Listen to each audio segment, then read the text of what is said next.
পোষা বিড়াল এটা নিয়ে খুব সুন্দর একটা গল্প আছে।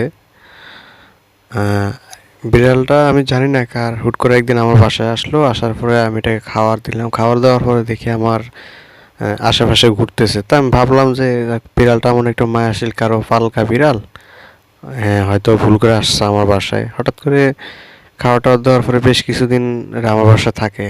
থাকার পরে আমি এটার খাবার টাওয়া দিয়ে আদর যত্ন করি। এখন আমার কাছে আসে, মানে বলতে গেলে আমার বিছানায় শোয়, আমি ঘুমাইলে আমার পায়ের ভিতরে শুয়ে থাকে এমন করে। তো এরকম করতে করতে বেশ কিছুদিন কাটে গেছে, প্রায় 6 7 মাস 8 মাসের মতো এরকম কাটে গেছে। আমিও খুব যত্ন করি, আদর করি, এটাও আমার সাথে আদর পায়, খুব ভালোভাবে থাকতেছে। হুট করে একদিন আমার ঢাকা যাওয়া লাগতেছে কয়েকদিনের জন্য, আমি ঢাকায় চলে গেলাম। আসার পরে বাড়িতে কয়েকদিন থাকার পরে বাড়ি এসে দেখলাম যে বিড়ালটা আর নাই। ফ্যামিলিকে জিজ্ঞেস করলাম, সবাইকে জিজ্ঞেস করলাম, দেখলাম যে বিড়ালটা আর নাই। তো গল্পটা ছোট্ট করেই বললাম, বেশি বড় করলাম না। আয়সা দেখি নাই। বেশ বেশ 2 3 দিন পরে হঠাৎ করে একদিন আমি ঘুমাইতেছি সকালবেলা, আইসে দেখি যে আমার কানের কাছে মানে ডাকতেছে একবার বালিশের উপর উঠটা।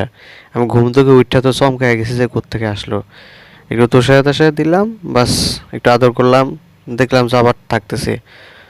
হুট করে একদিন দেখলাম যে এটা খুব অসুস্থ হয়ে গেছে। তারপরে বেশ কয়েকদিন ছিল অসুস্থ হয়েছে।